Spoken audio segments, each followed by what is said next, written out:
ফিরে আসে ভাইয়া। কেউ যখন তওবা করে, ভুল বুঝতে পারে, আবার নতুন করে আল্লাহর কাছে ক্ষমা প্রার্থনা করে, কসম খোদা আল্লাহ তাআলা ভীষণ খুশি হয়।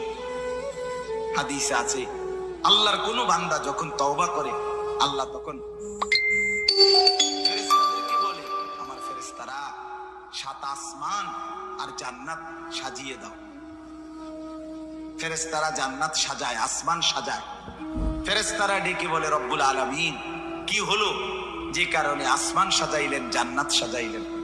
রব্বুল আলামিন তখন বলে, আসলাহাল আবদু মাওলাহু, এক ভেগে যাওয়া গোলাম আজকে তার মনিবের সাথে সম্পর্ক ঠিক করে ফেলেছে।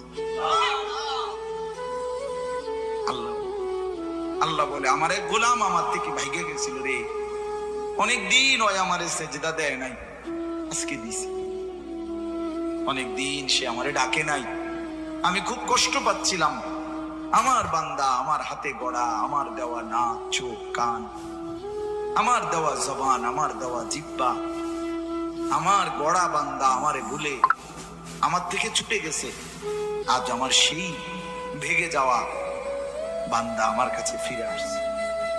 লাল্লাহু আশাদ্দু ফারাহান বিতাওবাতি আবদি। নবী সাল্লাল্লাহু আলাইহি সাল্লাম বলেন, আল্লাহ তাআলা ভীষণ খুশি হয় বান্দা যখন তওবা করে। এজন্য যুবক ফিরে আসো, নওজোয়ান ফিরে আসো, নিজের ক্ষতি করো।